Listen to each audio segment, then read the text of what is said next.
Desde las cámaras analizaremos la agenda legislativa de cada uno de los partidos políticos para el próximo periodo ordinario de sesiones del Congreso de la Unión. Además, para conocer las prioridades de Morena, conversaremos con su vocero, el senador César Cravioto. Y hablaremos con Alicia Salgado sobre el tema del Código de Comercio Justo. Desde las cámaras, comenzamos. Iniciaron ya las reuniones plenarias de las fracciones parlamentarias en el Congreso de la Unión, donde cada uno de ellas definirán sus agendas para el periodo ordinario de sesiones que inicia el próximo 1 de septiembre. La agenda de Morena y sus partidos aliados están fijadas en torno a las prioridades legislativas del Ejecutivo Federal. Por su parte, los partidos opositores de antemano tienen el objetivo de bloquear los proyectos de cambios constitucionales que impulsan el oficialismo.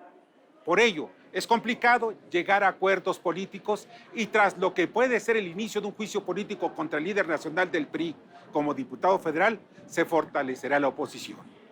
Sin embargo, en el interés de la nación están nuestras leyes, muchas leyes que deben ser aprobadas y que vienen rezagadas debido a que los partidos políticos anteponen sus agendas políticas.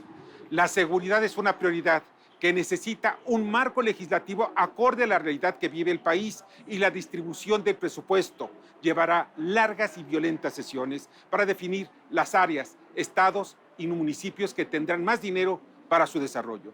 En el espíritu del legislador deberá prevalecer el cumplir con el mandato constitucional de darle herramientas lógicas y necesarias al Ejecutivo Federal y mejorar la vida de la nación. En ello no debe haber marcha atrás y desde las cámaras estaremos vigilantes de que ello suceda. Y ahora veamos lo que sucedió esta semana en la Comisión Permanente de nuestro Congreso de la Unión. La Comisión Permanente tuvo lugar este miércoles en el Senado de la República. La tercera comisión presentó ante el Pleno 9 dictámenes sobre puntos de acuerdo. El trabajo de esta tercera comisión siempre ha privilegiado el consenso y la coincidencia de temas que a todas y a todos los legisladores les preocupa y que son propuestas de todas las fuerzas políticas representadas en esta tercera comisión. De contar con su voto favorable para los mismos, estaremos dando un paso adelante en el diálogo parlamentario y estaremos atendiendo las solicitudes y la problemática que finalmente le interesan a la sociedad mexicana. Entre los 9 dictámenes de acuerdo, destaca un exhorto al Infonavit para que garantice el derecho a la vivienda a las mujeres jefas de familia, disminuyendo así la brecha de género en esta materia. De acuerdo con el reporte anual de vivienda 2021, elaborado por el Infonavit, existe una importante brecha de género en la posesión de viviendas en el país. Solo el 40.6% de las 23.9 millones de viviendas habitadas por sus propietarios pertenecen a mujeres. Y esta proporción es solo del 33% en las comunidades rurales. Tras la discusión de la agenda política que abordó el tema del impacto negativo de las armas ilegales en la inseguridad, se continuó con la presentación de iniciativas. Destaca una iniciativa en materia de sentencias condenatorias. Una iniciativa para reformar el artículo 102 de la Ley Nacional de Ejecución Penal, iniciativa que busca modificar esta ley para ejecutar la sentencia condenatoria en el momento de ser establecida, en caso de que el sentenciado se encuentre en libertad y no dejar la opción al culpable de internarse voluntariamente en el periodo de 5 días. Así evitaremos la impunidad y aseguraremos castigo a quienes cometen crímenes. Finalmente, la presidencia del Senado de la República otorgó un importante reconocimiento.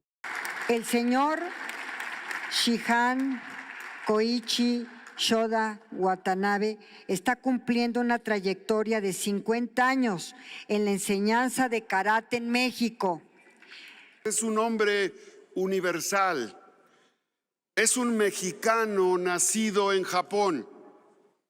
Es un japonés que se hizo mexicano por su formación a favor de miles de líderes atletas y campeones mexicanos que él ha entrenado con su equipo.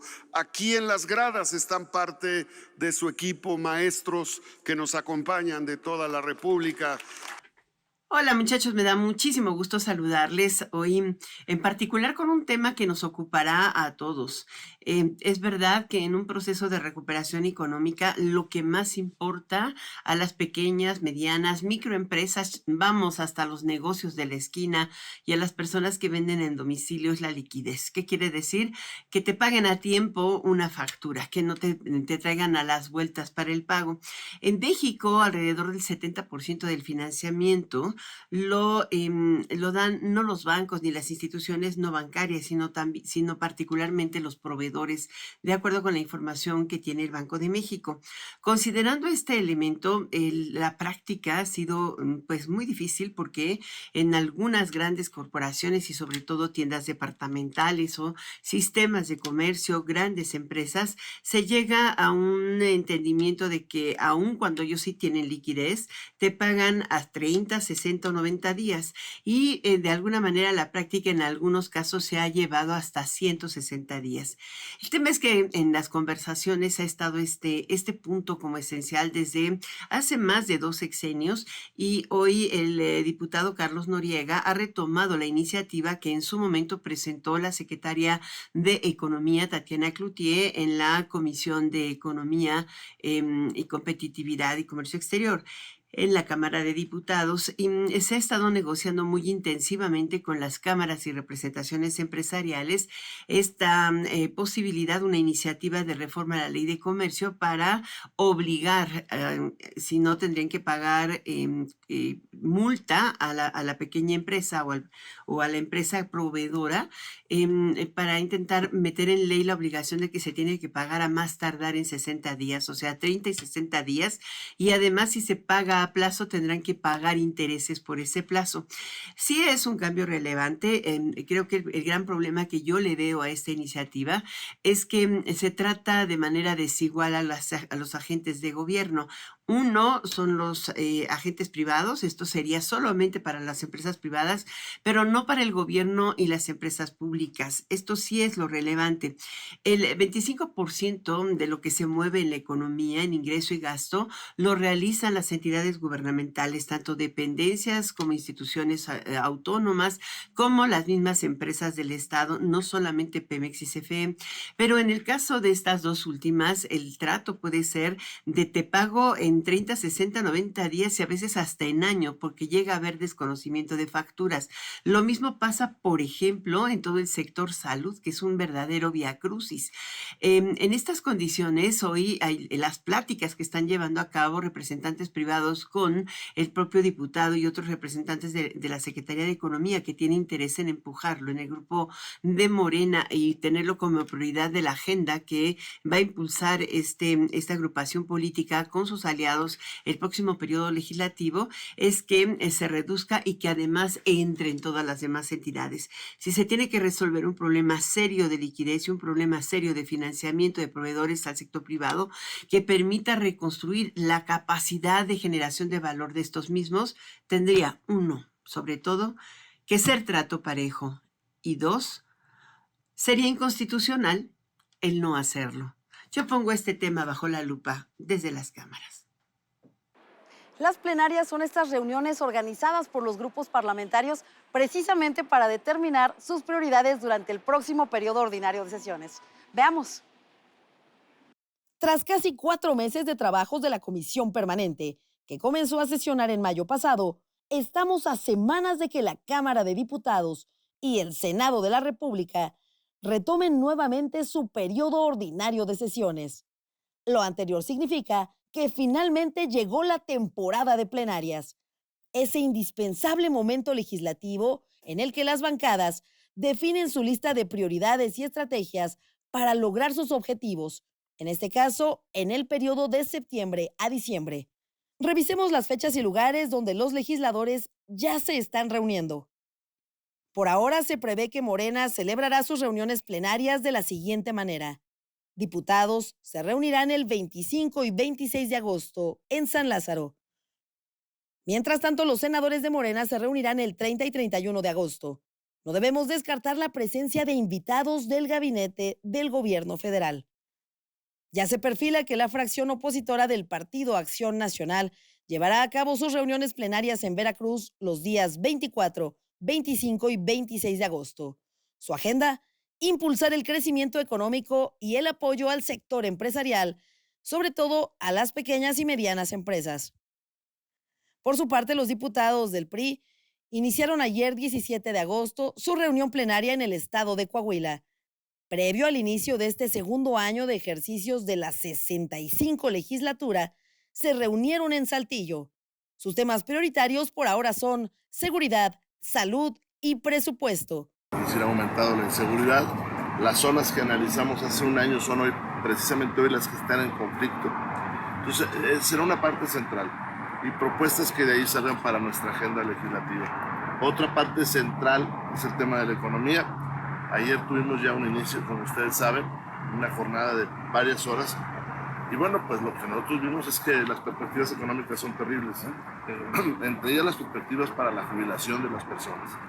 Otra parte que tendremos es salud, otra más es medio ambiente, porque hay un descuido generalizado ahí en ese tema. Mientras tanto, los senadores del Partido Revolucionario Institucional se reunirán el 22 y 23 de agosto.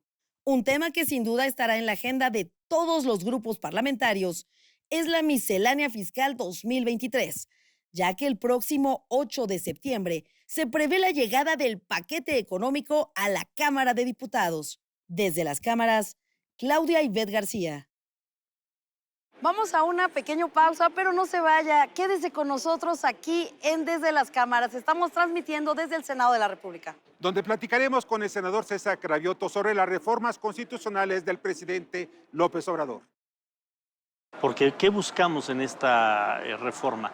Que haya una democracia más eficiente y más efectiva. ¿A qué me refiero con más efectiva y más eficiente? Más eficiente porque es muy cara hoy la democracia en el país. ¿Y qué queremos con esta reforma? Que se ahorren, bueno, hay varios estudios, pero hay estudios que dicen que mínimo 24,000 millones, pero que puede darse un ahorro hasta 50,000 millones de pesos anuales.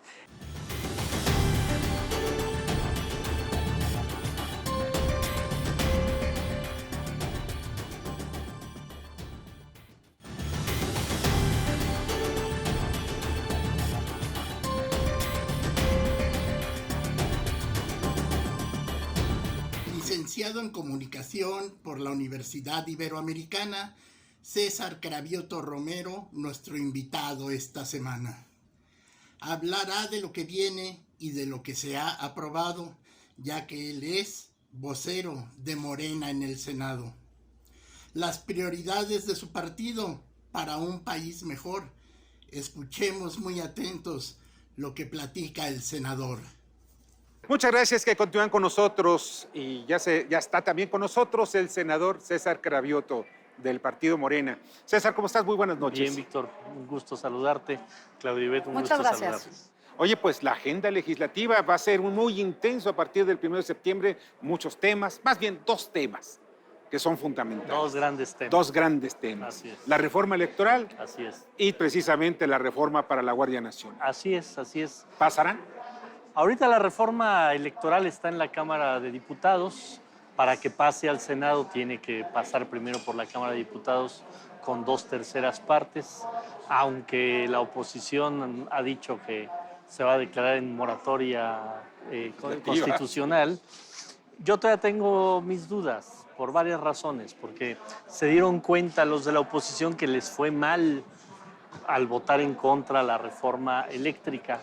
Y como vienen dos estados muy priistas que se van a decidir en el 2023, yo creo que las bancadas del PRI en la Cámara de Diputados del Estado de México, que es una bancada fuerte, importante por parte del PRI, y la bancada del PRI en Coahuila, tienen que valorar si vuelven a votar en contra, se vuelven a echar al pueblo de México encima y con ello nos facilitan la labor para ganarle las dos gubernaturas. Si fueran listos, valorarían, aprobarían la reforma electoral, pues para que tuvieran más oportunidad de retener esos últimos dos estados que todavía tiene el PRI en este país. Se quedarían atoradas, en el último de los casos, quizás se quedarían atoradas en la Cámara de Diputados y no llegarían al Senado. Pues acuerdo. la electoral, porque la de la Guardia Nacional pues todavía no se plantea si llega primero al Senado y después a la Cámara de Diputados. Parece que va a llegar primero al Senado, sí.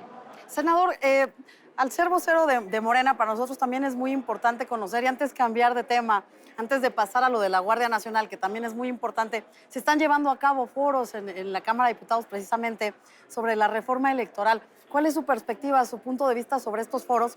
Y hemos visto que están tratando temas muy innovadores como la segunda vuelta, urna electrónica, pero también vienen temas pues de muchos años como el financiamiento a los partidos políticos. ¿Qué nos dice? Bueno, es importante que se den los foros porque la ciudadanía tiene que conocer y qué bueno que los medios de comunicación se abran a este tema que es muy relevante, porque ¿qué buscamos en esta reforma? Que haya una democracia más eficiente y más efectiva. ¿A qué me refiero con más efectiva y más eficiente? Más eficiente porque es muy cara hoy la democracia en el país. ¿Y qué queremos con esta reforma? Que se ahorren, bueno, hay varios estudios, pero hay estudios que dicen que mínimo 24,000 millones, pero que puede darse un ahorro hasta 50,000 millones de pesos anuales. Estamos hablando de prácticamente, por ejemplo, el presupuesto completo anual del estado de Hidalgo, que es un estado, pues digamos, mediano en cuanto a número de habitantes. Entonces, ¿qué queremos con esta reforma? Que ese dinero se vaya a programas sociales, a obra pública y que no se quede en la élite de los partidos políticos, de la burocracia de los partidos políticos. Porque esa es la clave, porque el dinero se va, gran parte del presupuesto del INE se va a los partidos políticos. Claro. Y otro a la burocracia también del INE. También del INE, que también tenemos que darle una buena rasurada. Pero ¿qué queremos con esta reforma? Que los partidos políticos no tengan un financiamiento mientras no haya elecciones. Entonces, si un año no hay elecciones, no tiene por qué haber financiamiento a partidos políticos. Que se reduzcan el número de senadores de 128 a 96, de diputados federales de 500 a 300, que se reduzcan diputados locales en los 32 estados, que se reduzca el número de concejales, regidores, síndicos, que hoy hay miles y miles en el país, pues que sigan habiendo, pero menos. Que no haya 3 órganos de tribunales en el país, hoy hay 3 órganos de tribunales, que nada más haya un órgano de tribunales electorales en el país y que no se dupliquen las funciones de los OPLES, de los órganos electorales en los 32 estados con el Instituto Nacional. Pero esto no beneficia al final de cuentas a Morena. ¿Por qué? Claro. Porque disminuyes el número de diputados, número de senadores y el partido que está en el poder. O sea, como apostar de que van a seguir durante muchos años en el poder, ¿no? Pero además, Víctor, senador, hablando específicamente de los plurinominales, vienen desde la reforma electoral del 77 y hemos escuchado recurrentemente esta disminución de legisladores, pero ¿será el momento? Pero, a ver, ¿quién tiene más senadores hoy en el país? Morena. ¿Quién tiene más diputados en el país? Morena. ¿Quién tiene más regidores y síndicos en el país? Morena. ¿Quién recibe más financiamiento público? Morena. El partido que tendría más recorte con esta reforma es Morena. Y los partidos que no quieren la reforma es el PRI, es el PAN, es el PRD, es Movimiento Ciudadano. Parece un contrasentido. Ahora, lo que dicen de los pluris no es tan exacto. ¿Por qué? Por ejemplo, en el Senado, ¿por qué vías llegamos los senadores? Por 3 vías. El partido que gana un estado se lleva 2 senadores. El segundo partido se lleva un senador. Ahí hay una representación proporcional, pero en algún momento se planteó una lista plurinominal del Senado. Eso fue un Frankenstein. No debe de haber una representación plurinominal en el Senado porque ya hay una representación plurinominal porque la segunda fuerza mete un senador al Senado de la República. Entonces, si multiplicamos 32 estados por 3 senadores, ahí están los 96, porque somos 128. Y en los diputados, al contrario, lo que busca la reforma es que haya una representación perfecta de cada fuerza política. Si un partido político hoy no gana un distrito y gana el 3% de la votación nacional, se lleva una representación del 3%. En la reforma que se plantea, si un partido saca el 3% en una circunscripción, cada circunscripción tendría una lista de 60 nombres, ¿no? Si un partido saca el 5%, se llevaría 3 diputados, aunque hoy no gana ningún distrito, tampoco lo ganaría con la reforma, pero si saca el 5% se lleva el 5% de 60, o sea, 3 diputados. Si saca el 3%, se llevaría el 3% de 60, que serían 2 diputados. Pero eso implicaría también una sobrerepresentación de un partido hegemónico. Al contrario, la representación pura y perfecta de la votación que tiene cada partido. Hoy hay sobrerepresentaciones. Hoy no tendría, por ejemplo, el 75% de votos para hacer cambios constitucionales de acuerdo a esta reforma. Sería más difícil que un partido llegue al 75% con la reforma, ¿sí? Sería más difícil para Morena tener el 75% con la reforma. Pero están enloquecidos los de la oposición y todo lo que venga del presidente dice no lo vamos ni a discutir, torpemente. Pero por eso insisto, yo creo que aquí, por ejemplo, en el Senado, el coordinador de los senadores del PRI ya dijo, yo voy a revisar la reforma, yo no me voy a ir con la locura de Alito de decir no vamos no nos vamos a declarar en moratoria constitucional. No, nuestra chamba es revisar, nuestra chamba es ver qué es bueno y qué es malo de la reforma y de antemano no le vamos a dar carpetazo a la reforma. Además de la chamba, ¿para qué nos pagan? Para legislar, ¿no? Claro. Y entonces si decimos no queremos legislar, entonces... Pero debe ser razonado el voto, eso es lo más importante. Debe ser razonado. Eso. No decir de entrada aquí no, está tu no va a ser. reforma. Pero además es muy importante saber si se alcanzarán consensos, porque estas 2 últimas legislaturas de este sexenio han presentado 50 iniciativas de ley en materia de reforma electoral, 25 de nivel constitucional.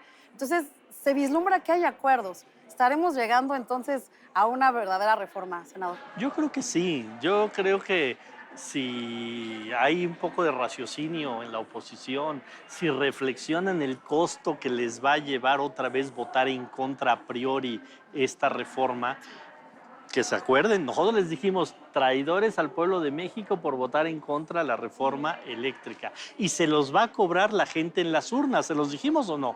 Y dijimos, viene una elección en junio del 2022 y ahí vamos a saber qué pasó en la elección, volvió a arrasar Morena. Ojalá que diputados y senadores, sobre todo del Estado de México y de Coahuila, y sobre todo del PRI, que son sus únicos 2 bastiones que todavía le quedan, hagan una rebelión interna y digan, no vamos a echarnos otra vez al pueblo encima, pues mejor revisamos la reforma, le hacemos los cambios que consideramos y va para adelante la reforma. César, otro tema, como comentabas, la Guardia Nacional. Me comentó a mí Olga Sánchez Cordero, que ya es definitivamente presidenta de la República, no va a llevar, ya no va a mandar el decreto para cambiar la estructura de la Guardia Nacional y se va a esperar a que todo se lleve a través de los cauces constitucionales. ¿Qué es lo que vamos a ver en esta discusión? ¿Cuál es el punto toral precisamente del oficialismo, del gobierno de la Cuarta Transformación para impulsar esta reforma? El punto toral es si queremos o no queremos darle instrumentos, herramientas al gobierno de la República para que sigamos avanzando en mejorar la seguridad en este país. Porque la oposición se la pasa todos los días. Aquí vemos a compañeras, compañeros senadores de oposición todos los días en tribuna diciendo que la inseguridad en el país no ha bajado, lo cual es mentira, porque sí ha bajado, pero el gobierno está diciendo queremos instrumentos para hacerlo. Pues este es un instrumento para hacerlo, que la Guardia Nacional tenga esa relación con la Secretaría de la Defensa Nacional. Entonces, si votan en contra, están votando en la oportunidad para darle mejores herramientas al gobierno de la República para seguir mejorando los temas de seguridad. Es un contrasentido, porque entonces si ellos lo que dicen es está tan mal la seguridad, pues entonces deberían de darle instrumentos al gobierno para que el gobierno diera mejores resultados y no oponerse a los instrumentos que está pidiendo el gobierno de la República. Hay un tema, Víctor, senador, que es prioritario, que es, pues bueno, vienen las plenarias y estamos también muy interesados en saber cuáles van a ser estas prioridades para el próximo periodo ordinario de sesiones. Sabemos que viene el presupuesto también, pero ¿cuáles son estas prioridades que vislumbran en el grupo? Bueno, hay más de 60 nombramientos que están todavía por resolverse. Se tiene que hacer una discusión, a ver si hay condiciones para sacarlos. Están para los tribunales, están para el INAI y están para otros, la COFESE y otras instituciones de la República. Está también el nombramiento de algunos embajadores y embajadoras que también deben de salir en el próximo periodo. Está la iniciativa de la cannabis, que ojalá haya condiciones políticas para sacarlo. Están otro tipo de reformas que tienen que ver con temas de salud y con temas de impartición de justicia, que también son importantes. Esos son, digamos, los temas que tenemos. Pues será muy intenso el periodo, definitivamente. Y de verdad, César, te agradecemos mucho que nos hayas acompañado. No, pues muchas gracias a ustedes y a estar pendientes porque va a ser un periodo muy interesante, va a haber buenos debates, va a haber buena reflexión y ojalá que la oposición ya presente propuestas para mejorar este país, porque nada más critica y no hay propuestas. Ojalá que aquí entrevisten a compañeros senadores de la oposición y a ver qué propuestas tienen ellos para mejorar el país, porque nada más tienen puras críticas y no proponen absolutamente. Sí, así lo haremos, porque sí, forma parte de precisamente la pluralidad de este programa desde las cámaras. César, muchísimas gracias. Gracias, senador, estaremos Gracias. muy pendientes. Gracias. Senador César Carabiotto de Morena, y muchas gracias que nos acompañaron esta noche. Los esperamos la próxima semana.